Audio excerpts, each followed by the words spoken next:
So with that, I'll turn it over to Eric, give the last talk before we go into the break, and then we'll work. Hi.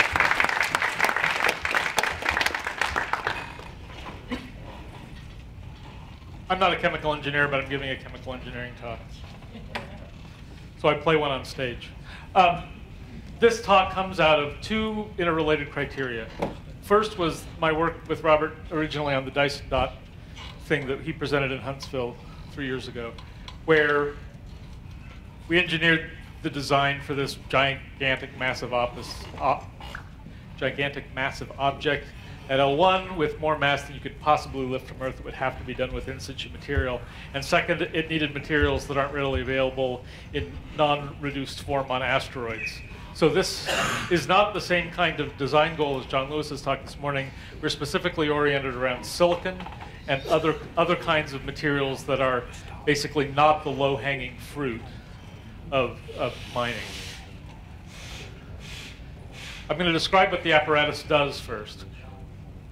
What it takes as inputs is pretty much anything.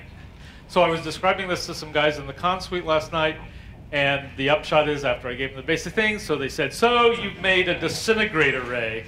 And I had to think and say, yeah. Yeah, I have. So this, in fact, is, and we'll get to the actual thermochemistry of making a disintegrator ray later in the slide, but it really does have pretty close to generic input. And I'll talk about that later. The other input that is not actually on there is a lot of electricity. This thing is almost primarily electricity driven. There's a certain amount of thing for solar concentrators, but this technology requires photovoltaic array to drive it. The outputs are water. The third most common elemental abundance in the solar system is oxygen, right after hydrogen and helium.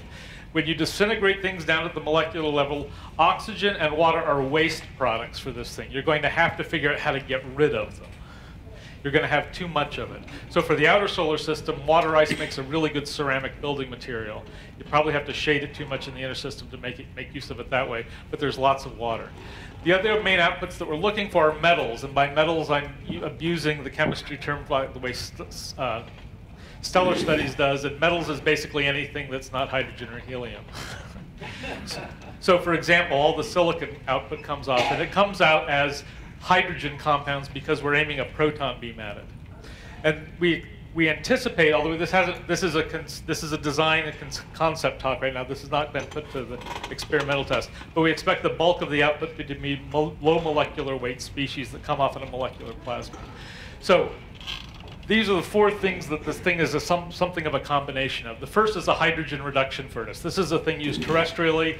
You put stuff into a chamber in a hydrogen atmosphere evacuated of everything else. You heat it up, it scavenges surface oxides out, but it's used for making ultra pure metals and for preparation of things for powder metallurgy. So it'll scour oxygen off the things, it'll scour sulfur out of sulfide. So you can reduce pyrite straight to iron in one step with this thing. In fact, it's a thing you can do at lab scale and demo to make pyrophoric iron.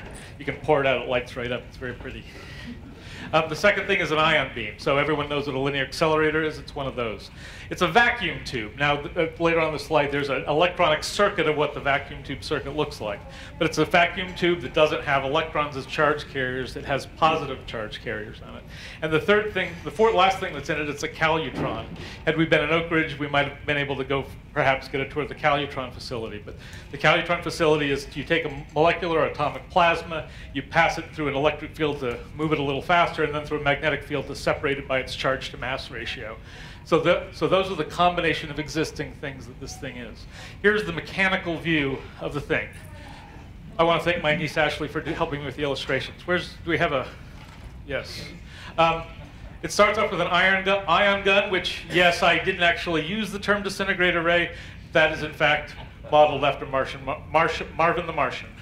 So ion guns we'll get to those, that's essentially a proton source and a low energy accelerator.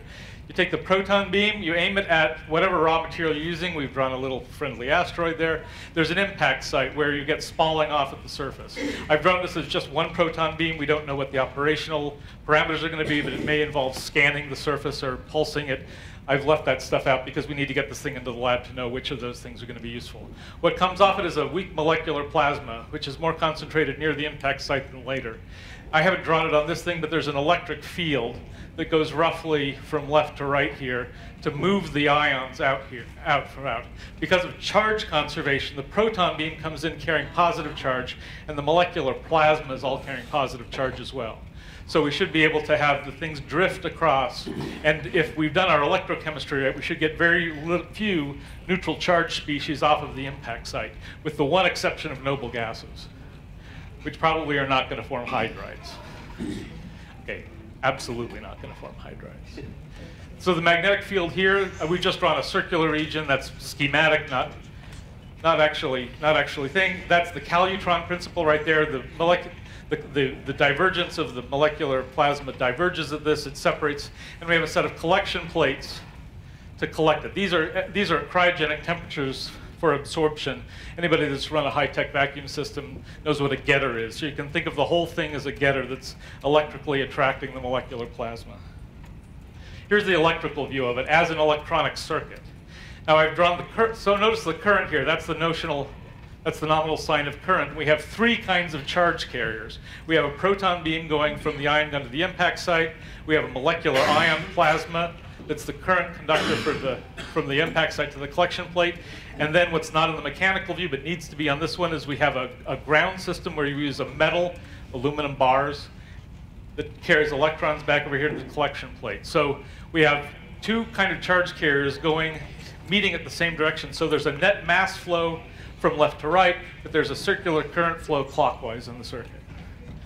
Now I drew this diagram because you can get very confused if you don't use the right names for things, because there's lots of active stuff. This is the magic slide on why this thing is a disintegration ray, which is that ionization energy of hydrogen written as a chemical reaction. Neutral hydrogen is exothermic at 1312 kilojoules per mole into its ionic states. That is larger in kilojoules per mole than pretty much everything out there. This is a giant, huge hammer to use hydrogen. There is a thing in industry called an atomic hydrogen torch it's actually invented by a physicist, Langmuir, which takes a H2 gas and heats it up real hot, and you actually you're bombarding a metal with atomic hydrogen, not molecular hydrogen, and that stuff is like the hottest welding torch known to man. This is hotter than Langmuir's torch because it's not only monoatomic hydrogen, it's ionized hydrogen. Right? So there's a huge amount of energy here to do things. Here's an example electrochemical reaction. If you want to reduce alumina, remember that's the Hall-Héroult process, which is already electrochemical in nature and wasn't discovered for years because it was so difficult. You can do it with this thing, with pure hydrogen, and in fact at 6 hydrogens to completely reduce the aluminum to its products, aluminum ion and singly and doubly ionized water. That is an exothermic reaction. I want to let that sink in. If anybody knows how difficult refractory aluminum is, that is an exothermic reaction to reduce alumina from raw asteroid material.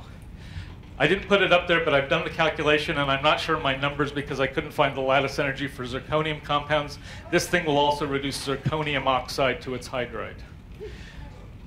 So those of you who know some materials, zirconium is the single most refractory oxide chemically known, and this thing will rip it apart. So when I say universal, a disintegrator ray, this really is a disintegrator ray. There's really very little, I haven't figured anything that's like a pure matter material shielding that will withstand this thing. Okay, oh wait, cartoon time. We were gonna show an animation, but I didn't want to make an animation, so with Ashley's help we made cartoons. So here's what a bombardment side looks like. Free thing, a little explosion, and now you have a hydrogen atom here, which had adsorbed onto the surface chemically. Basically, a free proton has enough, essentially, quantum force, that's used very loosely, to attract the first electron it sees from anything else and create a bonding site. So whatever that thing hits, it's going to create a hydride kind of species. The second bombardment creates 2 ion sites, and now I've drawn an oxygen atom there, shown as a negative dipole.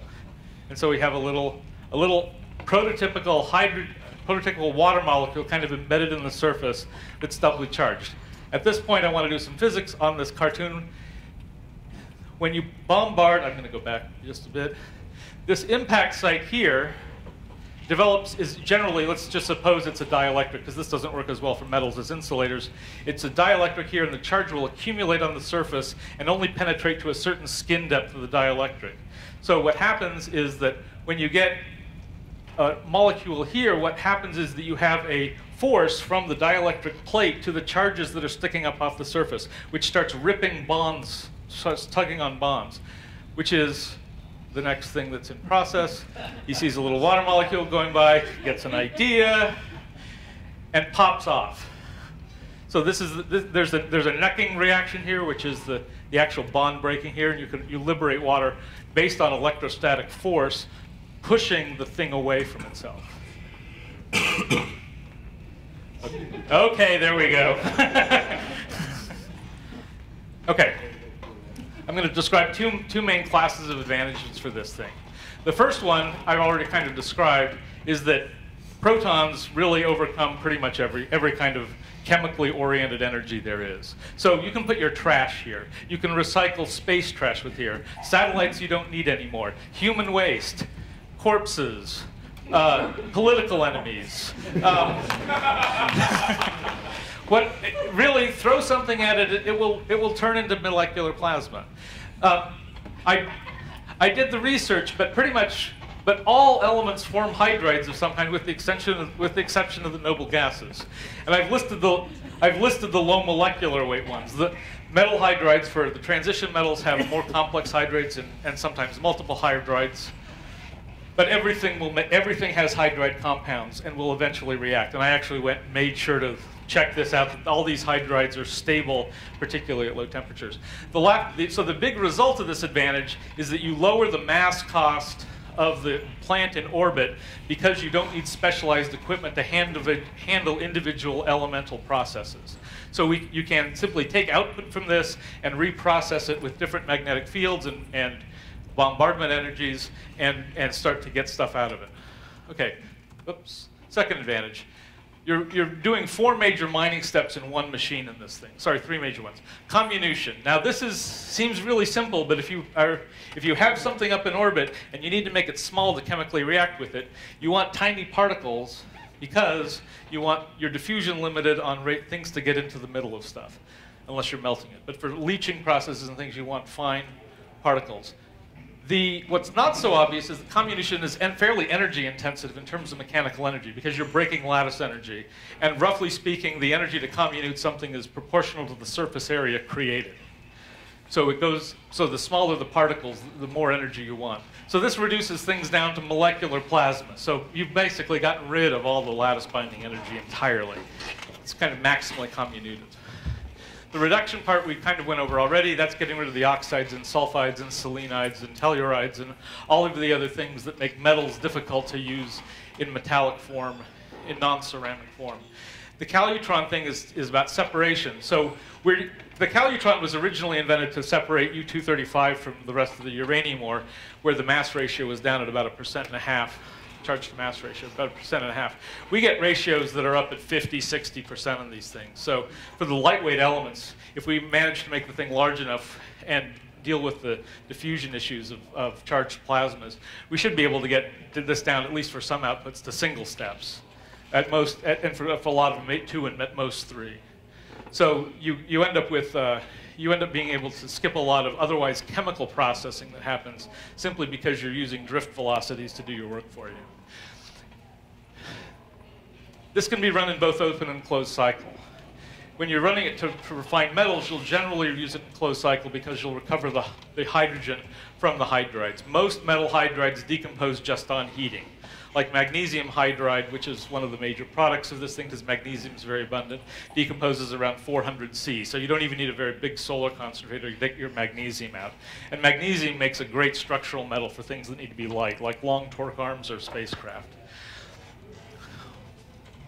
You can treat water as either an end product, or you can recycle it for the hydrogen content and treat the oxygen as the waste product. It really depends on how you're using it. Like this is more about mission and where it lives and what it does. The point is you can do both. You just need to know what you where you're getting your hydrogen. So I'm not giving a talk on this, although I had the idea a while ago, but I did a couple of years ago compute the flux of the solar wind at Earth orbit, and it's that figure at the bottom, about half a ton per square kilometer year.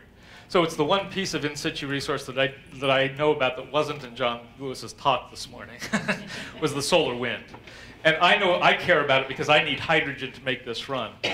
So it's not a first, maybe not even a second generation thing, but if we build solar wind collectors, which are essentially electrostatic lenses, they should be able to be made fairly low mass.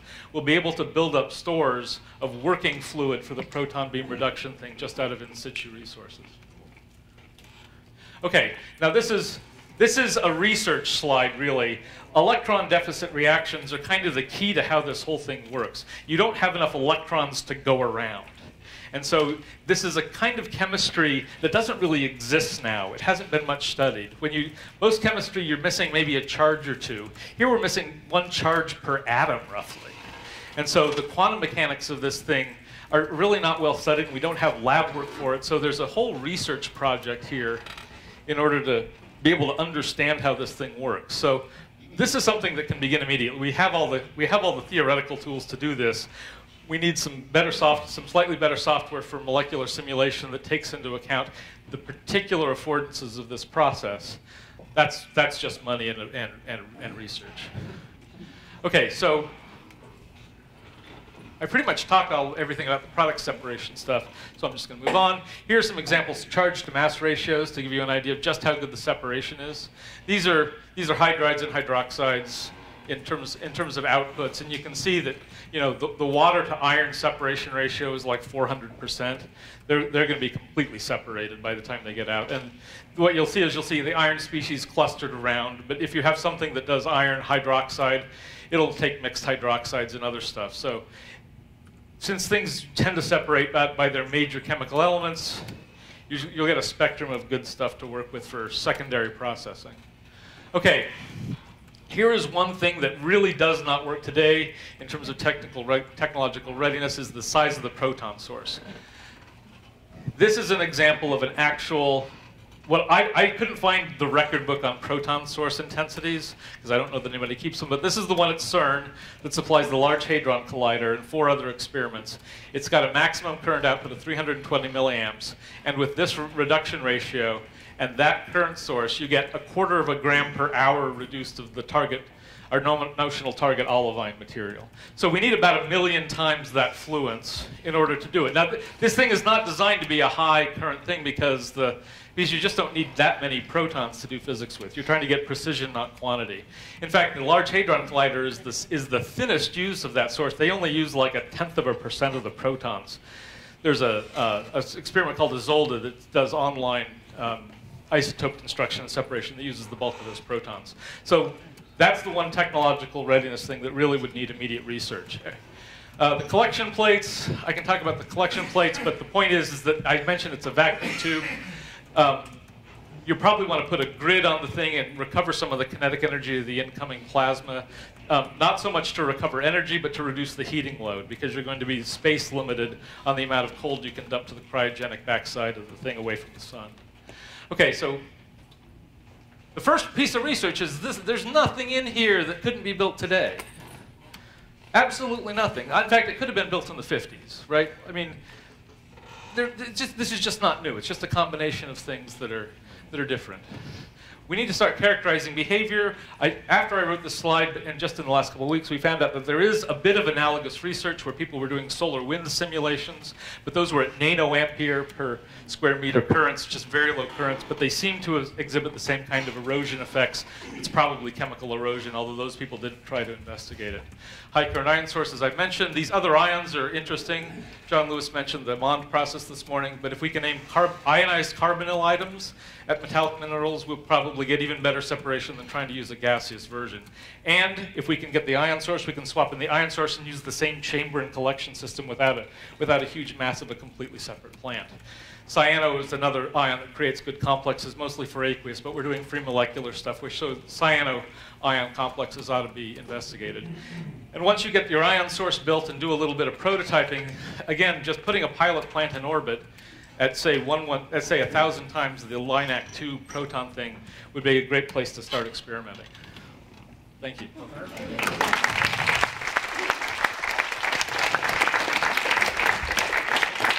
Okay, I think we'll make time for one question. John Lewis.